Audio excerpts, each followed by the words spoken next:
In my nearly 4 years in Service Scholarship Program and reservist in Military Reserve Force, I have developed a deep passion for serving and giving back to our community. Community service isn't just about fulfilling obligations, it's about making a meaningful impact in the lives of others, lending a helping hand, lifting each other's up.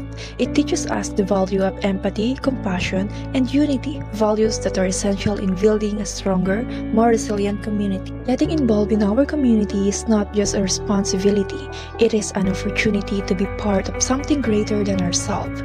It strengthens our sense of belonging, empowers us to create solutions, and inspires others to do the same. So I urge you all, let's roll up our sleeves, step out in our community, sama-sama tayong bumuo ng komunidad kung saan namamayani ang malasakit at pagkakawang gawa.